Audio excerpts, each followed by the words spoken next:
Hey everyone, do you want people to be able to remember and recall what you teach them when you come out of a workshop rather than them walking out of your workshop and thinking about what they're going to drink at the bar that night and completely forgetting everything? So today's featured guest on the Thought Leaders Expert Series is Trudy Pavlovsky. Oh my goodness, sorry, Trudy Pavlovsky. Did I get it right? Pavlovsky, yeah. From This Chick Means Business. She's a coach and facilitator who works with purpose-driven business owners who want to create wealth and make a difference, which I love and totally resonate with. And she's going to help us today with the key principles in getting our flip charts so that they are memorable and able to be recalled so that we are able to shine as experts and coaches. Welcome, Trudy. Thank you for having me. I'm such a learning nerd. I'm so excited about flip charts. Oh, look, when I saw you present this the first time, I got so nerdy excited. I'm just like, oh my goodness, I have to have Trudy on the show. So hence why I reached out, I think straight away as soon as I saw the video, I said, you have to be here. You have to come and you know, I'd love you to share what you know because it took what I knew about training to a whole new level. Yeah. So should we just dive straight in? Let's go. Let's do it. Otherwise we'll be here all day because I'll start talking and yeah. Excellent. All right. So where do you want to start? What's the first key principle that we need to know about writing up our flip charts? Okay, so you can see I've got some examples in the background. So I'm going to break it down into sort of three key chunks. So the first chunk is I'd like you to notice they're in capitals and in colours, and there's a few different types. So one of the big things about flip charts is we need to make them memorable. And this is why we do capitals and colours. So I don't know if you've ever been to a training and all they do is they write their flip charts. They're all in black. They pin them up on the wall and you've got a sea of black. So everything just blurs into one. So there's no actual value in writing them all in black. If you write them in different colours, so just imagine this is one flip chart page, that's another flip chart page. What it actually does, it breaks it up. So when you're looking at them or when they're just in your peripheral while you're sitting in the training room, your brain's actually able to easily read what they are and absorb the information. So whether you're focused on it or not, having it broken down into different colours and written different ways allows for unconscious learning to happen. So we also do capitals. Now there's two reasons. Generally, capitals are going to be easier for people to read, depending on your handwriting. And they also did a study, which I found really fascinating. So I don't know if you've noticed on the side of police cars, how police is written with a capital P, but then the rest is lowercase. I've never noticed that. Yeah, so it used to all be capitals, yes. But unconsciously, capitals came across as very authoritative.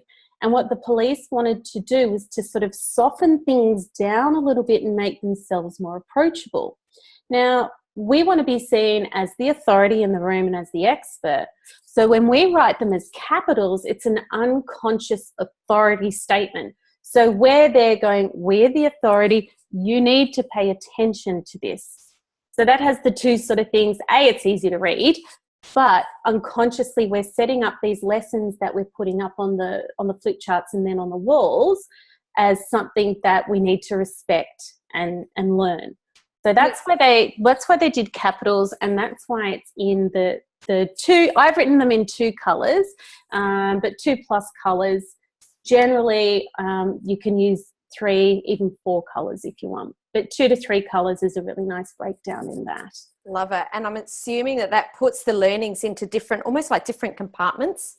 So it's that recall thing, right? So you go, you see those 3 letters and you're like AMV, you look up and it's like, boom.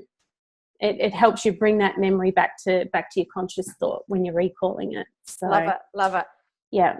Nice. That's the first part. Excellent. And I love the capitals. That to me, I hadn't realized it, and it wasn't until you said it that I went, oh my goodness, yes, because that was, and before the call we were talking about this is something that I wasn't doing, and I'm like, no, now I know why my flip charts don't always look as good as other people's, and it was that simple.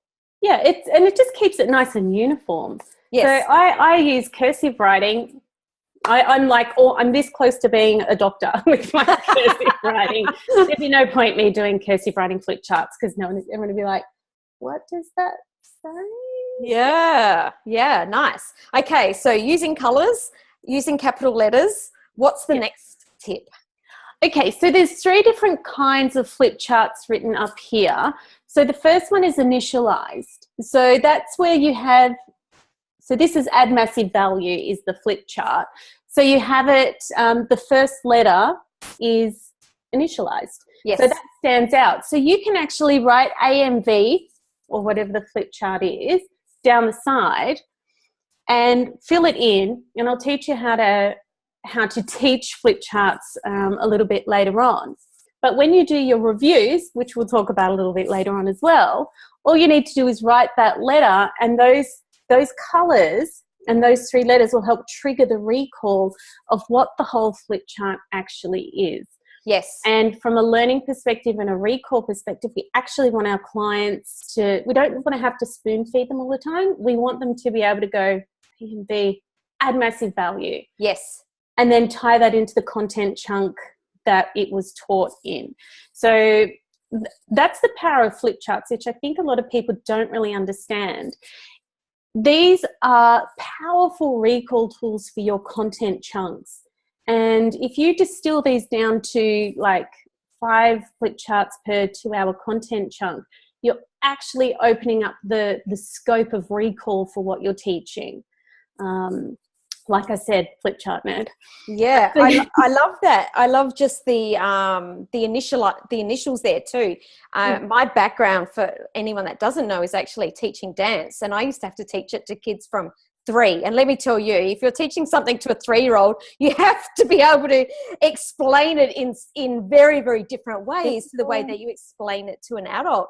And I used to teach all of the principles that they needed to know about the movements using initials and using like really weird little sayings. That was the way that I taught them, and I didn't actually think of using that technique in my coaching business. So that's really cool. See, I've run games and education programs in school. The youngest kids were about 8, and we would go back and review, and all we would need to do is write those letters, and they'd be screaming out the flip chart and then being able to recall all the information that they'd learned. Yes. We actually taught teachers how to teach this way as well. Yes. So the next flip chart is a flowing flip chart. So it's a sentence. So I've got rejection is never personal. Ask 6 times for exactly what you want. That's a business distinction. So it's flowing. It's a short, sharp, snappy sentence. You can see here that they're written in a few different colors. So you want to, whatever it is you want to highlight, rejection, never, or you might rejection. No, I don't really want to highlight rejection's personal, but that's where you can then start getting clever with your use of colors, highlighting the words that you want to stand out. So if there's 2 key words in the sentence, you would do them the same color, and the rest of the sentence would be a different color, for example. And then the last one is leading or an equivalence. So it's this equals this for the coaches out there that have done linguistics, like a complex equivalence. This equals this. So for this one, participation equals value. So we want to make it the same. This is this. The more you put in, the more value you get. So those kinds of things as well. So they're the 3 core flip chart styles that I use. I'm pretty sure there's more, but I generally stick with these ones. But you can see the color, it breaks down by using a different mix of flip charts. It keeps it interesting, because if they were all sentences, another sentence, it would get a little bit boring, right? Yes. So that's the 3 different kinds, and then that's the different colors, how that then also comes into play at a bit of a deeper level for you as well. Fantastic. And do you use models very much? You're talking there very much about text. What about visual models on your flip charts? Diagrams are awesome. I'm probably not the best artist. I'm never gonna admit to that. But diagrams are really well. So go really well. So do you think that diagram, like one of my teachers uses the flywheel principle and how, you gather momentum. So he does a big drawing of that. But if you're going to use visual ones, you need to give them a heading. So you need to be able to still tie it back into the content chunk. Yeah. And I see a lot of people do diagrams, and if you're reviewing after 3 days or 5 days, 30 flip charts on the wall, and you get to something from day 2 that's a diagram, and it doesn't help with the recall without the headline. Yeah, I love that. So I'm very much into models. I love doing models for everything, but I love adding the title, because I have been in trainings before where we're recalling and I'm looking at it going, I remember the model, but why? What's the relevance to how we actually use that model in conjunction with what we've been taught? So I love that. Yeah, beautiful. So there's just another way to sort of next level your learning environment if you are using flip charts. So yeah, it's the details, right? So I love the details. Well, it's those little details that take our training from good to great. Yeah. And as coaches, experts, thought leaders, that's what we're doing. We're constantly, we want to be better every single time we do something. Yeah. We're the authority, right? So if our students go away and especially if they've invested to be there, not only money, but time, and if they've traveled, and then they walk away and a week later, wait, what was that thing? Yeah, I went to this course. If somebody goes away from my training and they can't actually walk away and go to somebody else and go, I learnt this amazing thing, then I feel like I won't say failed, but I feel like I haven't quite hit the mark as a facilitator. Absolutely. So, now, something else that we talked about was review. Review is something that I do a lot. I get the room to review my flip charts, usually coming into the 3rd session after lunch, usually at the end of the day, and also the beginning of the 2nd day. And I know a lot of times that people come into my workshops and that's their biggest takeaway. Like, I love how we just, really cemented those learnings. But I know that you've got some tips for reviewing flip charts. Well, there's teaching and then reviewing the flip charts. So the review is a critical part of any learning, whether it's flip charts, whether you go to a training. So I've been taught we do 24-hour review, so the next day. Then we do a 7-day review, and then we do a 28-day review. So what it's doing, every time you review the contents, just myelinating the pathway even more stronger, even more powerfully, because flip charts give you a massive point of reference for what that content is. But you should also be reviewing your manuals, your workbooks, so your books don't turn into shelf help. Shelf help, I haven't heard that before. Yeah, I have a lot of shelf help over there, but it probably is time for a bit of a clean out and a re-review. So, but when we're teaching these, the teaching part makes it sticky, and then the review helps cement it into the brain and into the recall. Because if I went to a training with my former mentor who taught me all of this, and I haven't been in his training room for a couple of years now, but if he wrote rejection and never, I would automatically know it's never personal. If he put AMV down there, I'd be like, add massive value. Or participation equals value. I would know all of those things because they've been drilled into my mind so powerfully. Yes. Because the key thing with flip charts is getting people to repeat them back 5 times. 5 times. And there is a reason. I will explain it, because it's like, wait, what? So it's basically, the flip chart says add massive value. What does it say? Add massive value. And then you get to again. Now, you get them to say the 5th time twice as loud. Now, you would have pre-framed this at the start of the training that because you need to teach people how to repeat them back. But getting them to repeat it back 5 times and the 5th time twice as loud. So the first time you learn something new, you're like, cool, that's new. Got it. You repeat it back again and you're like, okay, yeah, cool, got it. Yep. The brain goes the 3rd time, starts thinking, wonder what time break is. Or I'm starting to get a bit hungry. Yeah, got it. The 4th time you get this static white noise, but if you say it the fifth time you say it twice as loud, what it actually does is jolts your brain. Oh, wait, hang on. This is important. And it helps the lesson to stick. And it helps create that pathway in the brain, point of reference. There you go. And then when you get back to the review, it's because it's had that jolt in your memory and the brain's already started to recognize it as important. That's the recall part, and that's what makes it that little bit sticky. Because if our lessons aren't sticky, if we don't have a way to start locking it in, you know, that's when people's brains can go into overwhelm and go, that's too hard, I just block it all out. Yeah, or I have to remember to pick up milk on the way home. Yeah. Mine's cat food. Have I got cat food? So yeah. So they're kind of the key things, I think, with flip charts. And I imagine, you know, your listeners are going to be pretty much onto it, but to me the devil's in the details. Yes. And I get so frustrated when I go and there's like flip chart and then it's like review it at the end and it's like I think it was that I need to go back to my manual. So it's just a time thing too.